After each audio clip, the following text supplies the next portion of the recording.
Hello guys welcome back to my channel. So ఏంటి బాగా స్పెషల్‌గా రెడీ ఎక్కడికో వెళ్తున్నాను అనుకుంటున్నారా? అవునండి. ఈరోజైతే నేను ఒక స్పెషల్ ప్లేస్‌కి అయితే విజిట్ చేస్తున్నాను.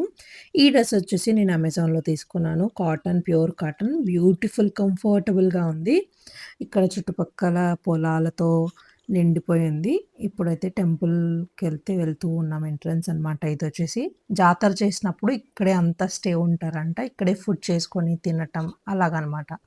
సో, ఇదొచ్చేసి మెయిన్ ఎంట్రన్స్ అనమాట. పదండి నాతో పాటు మిమ్మల్ని తీసుకెళ్తాను. ఎలా ఉంది ఏంటి అనేసి.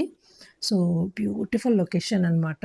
పీస్‌ఫుల్‌గా ఉంది. ఇప్పుడైతే క్రౌడ్ అస్సలు లేరు. నార్మల్‌గా శివరాత్రి అప్పుడొస్తే ఫుల్‌గా జాతర ఉంటుంది గదా! మనకు దర్శనానికి కూడా ఇబ్బంది కలుగుతూ ఉంటుంది. అంత క్రౌడీ పీపుల్ అయితే ఇక్కడ విజిట్ చేస్తారంట ఆ టైంలో. సో, ఇప్పుడు ప్రశాంతంగా అయితే మాకు దర్శనం అయితే జరిగింది. ఇక్కడ స్పెషల్ ఏంటంటే, ఒక 5 కోనేరుల స్పెషాలిటీ అంట ఇక్కడ. పాల కోనేరు, తేనె కోనేరు. సో, అలా 5 కోనేరులైతే ఉంటాయి.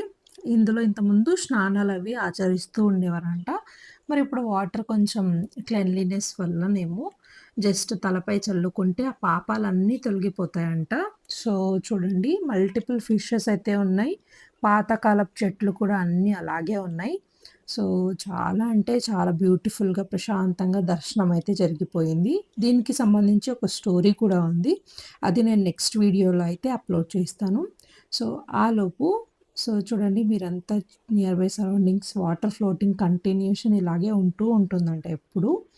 మీలో ఎంతమంది దుర్గా భోగేశ్వరం టెంపుల్‌ని విజిట్ చేశారో నాకొకసారి డెఫినెట్‌గా కామెంట్ చేయండి.